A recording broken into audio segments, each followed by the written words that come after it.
Notre objectif dans cette vidéo, c'est que vous sachiez comment améliorer rapidement et facilement vos vidéos de voyage cette année. Alors, on réalise des vidéos de voyage depuis 2023, mais Olivier que voilà est vidéaste pro et formateur depuis 2014. À peu près. Ouais. Faudra mettre une petite couronne. On va aborder 4 chapitres avec à chaque fois des conseils que vous pourrez mettre en place dès aujourd'hui facilement et peu importe le matériel que vous avez. D'ailleurs, en parlant de matériel, chapitre 1.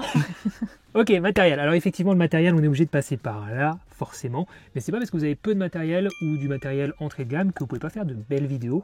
D'ailleurs, justement, si vous avez uniquement un smartphone, vous pouvez tout à fait vous en servir dans une vidéo un petit peu plus élaborée avec une caméra à côté, en intégrant du smartphone dans une vidéo. C'est des choses qu'on a déjà faites dans des reportages, puisque le smartphone vous permet d'être très réactif, de le dégainer un petit peu n'importe quand, d'être plus discret, donc de moins déranger aussi les personnes que vous filmez.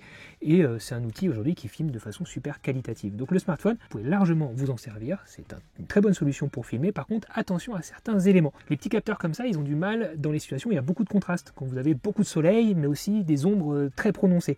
Dans ces situations-là, il va falloir faire attention à votre exposition. Et le petit conseil qu'on peut vous donner, c'est de préférer plutôt une sous-exposition. Deuxième petite astuce, verrouillez aussi votre mise au point lorsque vous filmez avec un smartphone pour éviter les petits phénomènes de pompage. Maintenant, si vous avez une GoPro ou une caméra 360, attention parce qu'elle ne vaut pas se suffire à elle-même.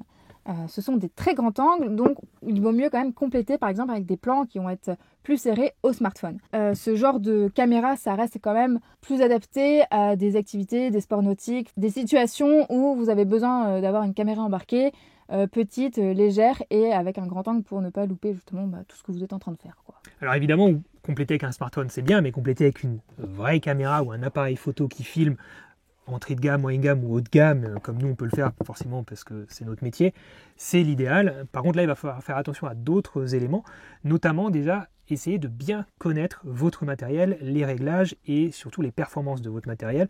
Donc pour ça il faut faire des tests pour essayer d'identifier les limites technique de votre caméra, que ce soit en termes de dynamique d'exposition, que ce soit au niveau des performances pour faire des ralentis ou pas, pour faire de la haute définition ou pas, bref, voilà, essayez de bien connaître votre matériel, ses performances, ses limites et les réglages pour ne pas perdre du temps et être efficace sur le terrain. Et autre chose d'important sur ces caméras, elles vont être plus sensibles au tremblement en fait, même si c'est des caméras qui font un peu plus professionnelles qu'un smartphone ou qu'une GoPro. Dans les smartphones et dans les caméras d'action aujourd'hui, vous avez de la stabilisation numérique qui est faite sur votre fichier et c'est ultra efficace. Vous pouvez même marcher avec un smartphone, avec les smartphones récents, et vous avez l'impression d'être sur un rail. Ça fonctionne super bien. Par contre, avec une caméra comme ça, il faut faire beaucoup plus attention. On a un peu de stabilisation, mais on va voir beaucoup plus rapidement les tremblements. Alors évidemment, je vous vois venir dans les commentaires. Ça, c'est cher, forcément. Un stabilisateur, c'est cher aussi. Si vous voulez un drone, c'est cher aussi, évidemment. Mais il y a une solution de base qu'on vous recommande vivement, et c'est de tout à fait considérer le matériel d'occasion. Vous allez pouvoir trouver aujourd'hui du matériel qui date de peut-être il y a 3-4 ans, qui est toujours du matériel très bon pour faire des vidéos de qualité. Voilà, c'est pas parce que vous n'avez pas la dernière caméra que vous ne pouvez pas faire de belles vidéos. Donc c'est le moment de vous parler de notre sponsor de cette vidéo qui est RCE Photo. RCE Photo, c'est le plus grand marché de matériel photo d'occasion garanti. Donc vous pouvez trouver tout type de matériel, appareil photo, caméra, drone, micro, gimbal justement, et il y a même des appareils argentiques. Ils ont plus de 18 000 références, donc il y a, je pense, de quoi trouver votre bonheur. RCE Photo peut aussi racheter votre matériel qui ne vous sert plus. Vous pouvez même faire un échange de matériel pour, par exemple, upgrader votre matériel. Et j'arrête pas de dire matériel, donc vous pouvez compter combien j'ai dit 2 fois matériel. Tous les produits sont minutieusement vérifiés par RCE Photo avant d'être remis sur le marché de l'occasion. Et ce qui est génial avec RCE Photo, c'est que vous avez quand même une garantie de 2 à 4 ans sur le matériel d'occasion que vous achetez chez eux. Et surtout, acheter du matériel d'occasion, c'est limiter notre empreinte carbone en fait. Donc c'est faire du bien à la planète et à son portefeuille. Ça peut être pas mal. Tip top. Tip top. Comme ça. D'ailleurs, en fin de vidéo, on vous a fait une sélection sur le site de RCE Photo concernant du matos qu'on trouve intéressant, qui est actuellement disponible sur leur site. Chapitre 2. Définir ce qui est intéressant à filmer et l'émotion à transmettre. Alors la première erreur que je vois souvent dans les vidéos de voyage amateurs, c'est que les personnes essayent de filmer un petit peu tout ce qu'ils voient devant eux sans trop savoir ce qu'ils filment au final, sans avoir défini un sujet précis pour chaque plan qu'ils sont en train de filmer. La petite astuce qu'on peut vous partager à ce niveau-là, c'est d'essayer de vous projeter dans le projet final, dans la vidéo finale et surtout dans votre montage. Posez-vous toujours la question de pourquoi vous filmez ce sujet, pourquoi pas celui-ci, pourquoi de cette manière-là et pourquoi pas d'une autre manière et quelle place aura ce plan dans votre montage. Alors bien sûr, parfois on improvise, on n'est pas forcément sûr de son montage final, mais plus vous vous exercez à vous projeter dans le montage final, plus vous arriverez à filmer efficace sur le terrain et à mieux réussir du coup à bien sélectionner les sujets que vous devez absolument filmer et ceux qui ne sont pas importants. Donc retenez bien, première erreur, faire trop de plans, trop de rush parce qu'on ne sait pas vraiment ce qu'on filme. Derrière, au montage, c'est un enfer. Et deuxième erreur principale, c'est de ne pas savoir vraiment qu'est-ce qu'on cadre. De vouloir tout cadrer. Et au final, quand on cadre tout, qu'on montre tout, on montre rien. Voilà. Bien dit, Jamy. Faites comprendre aux spectateurs ce que vous avez voulu montrer. Ce qui est important là, ça va être d'anticiper le mouvement des sujets. Est-ce qu'ils vont sortir du cadre? Est-ce qu'ils vont aller vers la droite, vers la gauche? Est-ce qu'ils vont sauter? Est-ce qu'ils vont répéter leur mouvement? Est-ce qu'ils restent au même endroit mais ils tournent ou que sais-je? Donc ça, c'est quelque chose qu'il faut observer avant de vouloir filmer. Mais le mieux, c'est quand même de pouvoir anticiper. Par exemple, si vous avez un paysage avec personne dedans, ça ne racontera pas la même chose, ça n'apportera pas les mêmes émotions que si vous avez une personne qui marche dans ce paysage. Autre exemple aussi assez parlant, c'est quand on était au bar des Nas, que tu es allé sur un belvédère et moi je suis allé un petit peu plus loin pour trouver un angle de vue qui me permettait d'avoir toi au premier plan et dans l'arrière-plan, j'espérais avoir des vautours qui tournaient. On avait repéré plein de vautours Ouais, il y en avait au niveau dans des falaises. Et j'ai réussi à avoir un plan du coup avec le vautour et toi sur le même cadrage. Donc ça c'est vraiment de l'observation, de l'anticipation des mouvements. Donc surtout, tout ça c'est de la patience.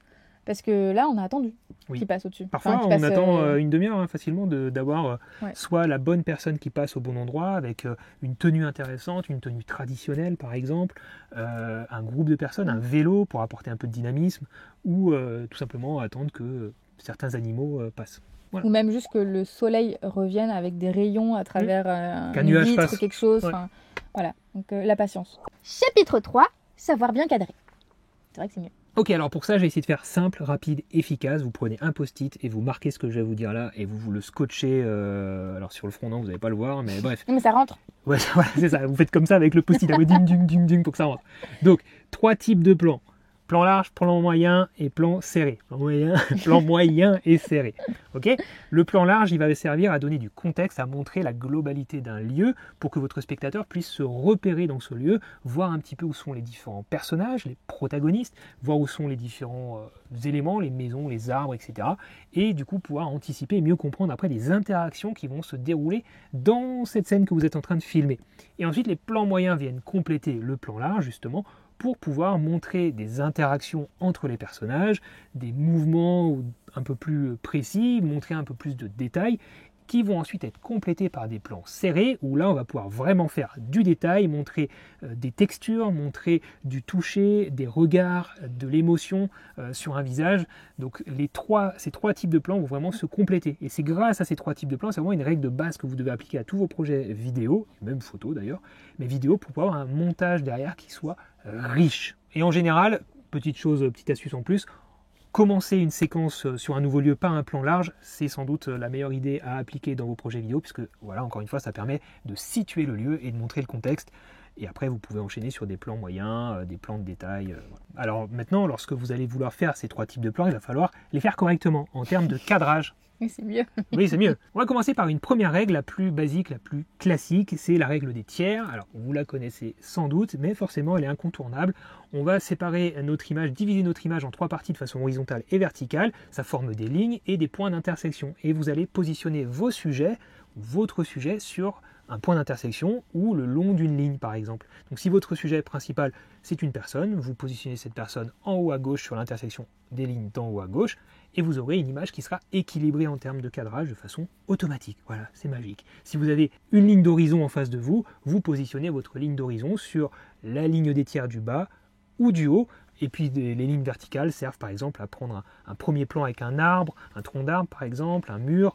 Voilà, vous pouvez jouer avec ces lignes-là, tester de votre côté, ça fonctionne très bien et ça apporte tout de suite un cadrage élégant et agréable à regarder. Deuxième règle du coup qui est en contradiction avec la première, mais c'est pas grave, ça vous permet de vous amuser et de tester, c'est de centrer votre sujet. Nous on aime bien faire ça. Ça on le fait beaucoup. Hein. Surtout en drone, c'est un peu notre signature, avec des top-down, avec du centrage, mais aussi au sol, j'aime beaucoup moi, bien centré, bien aligné. Mais quand on est dans des rues par exemple, se mettre bien au milieu.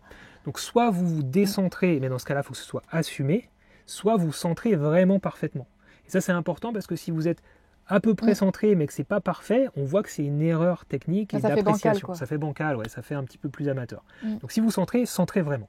Et la troisième règle, celle-ci, elle est un peu plus amusante, plus créative, plus artistique. C'est ce qu'on appelle le framing en anglais, on va appeler ça l'encadrement en français. C'est de vous servir en fait d'un cadre naturel du paysage, du lieu que vous visitez, pour former un cadre dans votre image. Ça fait aussi un premier plan souvent. Ça fait un premier plan et ça raconte deux histoires. J'aime bien donner cet exemple d'une photo de Steve McCurry qui est dans un taxi, je crois que c'est en Inde, peu importe, il est dans un taxi, il photographie l'extérieur, une dame qui a son enfant entre les mains, et on a deux histoires qui se racontent comme ça. On a ce premier plan avec le cadre du taxi où on sent qu'on est à la place d'un photographe qui est au chaud, à l'aise à l'intérieur, et on voit l'extérieur du taxi avec une dame qui est sous la pluie. On a vraiment deux histoires avec la fenêtre un peu entrouverte, avec une ouverture vers l'extérieur. Bref, j'adore cette photo. Donc vous pouvez assumer tout à fait quand vous êtes dans un véhicule, si vous voyagez en van comme nous, d'assumer de prendre le cadre de la fenêtre derrière vous, enfin par exemple une fenêtre comme ça, ou même quand vous êtes au volant. Ça peut tout à fait être assumé. Après, on peut aussi servir d'un cadre avec des feuillages, on l'a fait ça peut être... à plein de on moments, l'a ça. fait au Maroc. Aux Mille Étangs Avec, aussi, avec Bourdon au milieu et aux Mille Étangs avec une maison au milieu, c'était sympa. Aussi ça. Voilà, retenez l'encadrement, testez, ça c'est vraiment cool. D'ailleurs, si vous voulez découvrir d'autres règles de cadrage et plein d'autres choses, téléchargez l'application de l'Académie Créateur. C'est ma plateforme de formation, je vous mets le lien dans la description, c'est disponible sur iOS et sur Android, et il y a plein d'aides dessus pour faire des photos et des vidéos. Chapitre 4. Chapitre 4. Les mouvements de caméra. Il ne faudrait pas que je te pique ton boulot. Hein. Non. Et on va commencer par vous déconseiller d'en faire, en fait, dans ce chapitre. Parce que les mouvements de caméra, il faut se poser la question toujours de est-ce que ce mouvement est nécessaire? Pourquoi vous voulez faire un mouvement de caméra? Est-ce que ça raconte quelque chose? Est-ce que ça sert votre sujet et votre histoire? Très important, parce qu'aujourd'hui, on a une tendance sur les réseaux sociaux et dans les vidéos de vouloir mettre du mouvement tout le temps. On a des stabilisateurs, on a des caméras qui sont stabilisées en interne. Bref, on veut donner du mouvement pour apporter, on croit que ça apporte du dynamisme. C'est pas faux dans certains cas, mais par contre, ça peut être, quand c'est mal fait, le mouvement, quand c'est mal choisi et mal exécuté, c'est pas du tout élégant et ça fait amateur. Donc première question qu'il faut vous poser, est-ce qu'un mouvement est vraiment nécessaire dans le plan que vous êtes en train de filmer? Souvent, c'est pas le cas. En vidéo, ce qu'on filme souvent bouge, donc il n'y a pas forcément besoin que la caméra bouge aussi. Exactement. Un plan fixe avec l'action qui se déroule. En fait, il vaut mieux un beau plan fixe bien cadré à travers un œil de photographe, donc là je vous encourage vraiment à réfléchir à travers un œil de photographe, avec un sujet qui bouge à l'intérieur plutôt qu'un mouvement de caméra mal exécuté qui tremble dans tous les sens. Ensuite, en parlant de mouvement de caméra, il y a des mouvements que je vous invite à proscrire qui font un peu dater. Comme ça? C'est tout ce qui est panoramique. Voilà. Panoramique horizontaux ou panoramique verticaux. Non, c'est pas ça un vertical. Panoramique horizontal. Ah oui, moi je t'écoutais pas. Panoramique vertical. Mais non, mais il y a comme ça aussi. Oui, mais c'est un panoramique horizontal. Oui. Bon, vous avez compris. Tu les déconcentres. Oui, faut pas faire ça. Ça fait un petit peu daté. Si vous voulez montrer l'intégralité d'un paysage, il vaut mieux faire un plan là, un plan là. Maintenant, si vous voulez absolument faire un mouvement de caméra, astuce de base, un mouvement, ça part d'un point A et ça va à un point B et ça suit une droite, une courbe, de l'un à l'autre. Okay, mon astuce, c'est de partir du principe que le point d'arrivée, le point qu'on va appeler B, qui est de ce côté pour vous, ça sera ce qui doit être le plus beau en termes de cadrage. Donc c'est votre photo, d'accord? C'est vraiment le plus beau cadrage du lieu que vous pouvez faire, c'est ce point B. Et ensuite, vous allez trouver votre point A et hop, vous allez vous déplacer vers le beau cadrage. Ça, c'est l'idée globale qu'il faut retenir. Et le déplacement entre les deux doit être très fluide, comme si vous étiez sur un rail. Alors le rail, il peut être rectiligne, en courbe. Alors par contre, pas forcément de S. Ça, c'est pas élégant. Et pas de variation de vitesse. Si vous commencez à une vitesse, vous continuez à cette vitesse. Ou alors vous accélérez, vous décélérez. Ou alors vous accélérez progressivement. Ou alors vous décélérez progressivement. Mais si... Il y en a des choses ici. Hein. Il y a un rail là, fais attention. Essayez d'être constant dans le mouvement que vous faites, régulier, d'éviter d'accélérer, décélérer, accélérer, décélérer, de faire des mouvements dans tous les sens. Voilà, c'est pas... Bref, n'en faites pas trop, restez simple. Pour terminer, on vous avait promis une petite sélection de matériel sur RCO Photo. Le Sony ZV-1 si vous cherchez un petit boîtier ultra compact qui filme en 4K. Le Canon M50 Mark II avec une optique polyvalente pour une prise en main simple et épanouissante dans la durée. Le Sony ZV-E10 avec là aussi une optique polyvalente idéale pour le vlog. Le Nikon Z50 toujours avec le même type d'optique pour goûter à une meilleure ergonomie. Un DJI Mini et un Mavic Pro qui ont déjà quelques années mais que l'on trouve du coup à très bon prix aujourd'hui. Un DJI Mini 4 Pro, cette fois bien plus récent et performant. Un stabilisateur DJI SC et un RC2 pour embarquer n'importe quelle caméra de poids moyen. On vous a glissé les liens vers tous ces produits dans la description. Il y a bien sûr d'autres boîtiers plus récents et donc plus chers auxquels il faudra ajouter une optique. Là aussi, il y en a tout plein sur le site de RCO Photo. Merci RCE Photo. Dernière chose avant de vous laisser, je vous ai prévu un petit code promo de 30% sur ma formation vidéo et ma formation smartphone, si vous voulez aller plus loin, pendant toute la semaine qui arrive là, pendant les 7 prochains jours, avec le code ESCAPE30. Voilà, donc si vous voulez en profiter, c'est le moment. Après, vous faites ESCAPE 50 Ils sont plus là. pendant 24 heures, pour vraiment ceux qui sont Ils sont qui encore regardent la là. vidéo en premier. Ouais. Là. Donc ESCAPE 50 pendant 24 heures et ESCAPE 30 pendant une semaine. Vous mettez un petit crabe, un petit appareil photo, un petit appareil vidéo et du popcorn. Allez, tout. Ça, c'était la fin de vidéo, ça? Oui. Ok, merci RCE Photo quand même. Ah merde. On vous met le lien dans la description. Puis on espère aussi que ça leur a plu, qu'ils ont appris des choses Oui, et bah, je que dirais ça, voilà, ouais. partagez vos prochains projets vidéo avec nous sur Instagram, en commentaire, mais envoyez c'est les vrai, liens YouTube, C'est enfin vrai, ils sont bref. plus là. Hein. Si, ils sont là, les vrais. Non, ils sont plus toujours là. Les pélos. Mettez un emoji caméra si vous êtes encore Mettez là. un emoji pélos. Faudrait qu'il y en existe un. Il n'existe pas. Non, tu crois qu'ils savent qu'on a lancé des stickers? Ah, il y a des petits stickers si vous voulez en mettre un sur votre petit carnet de voyage. Bon allez, Ou sur votre caméra, remarquez. allez pas de tais-toi souci. maintenant.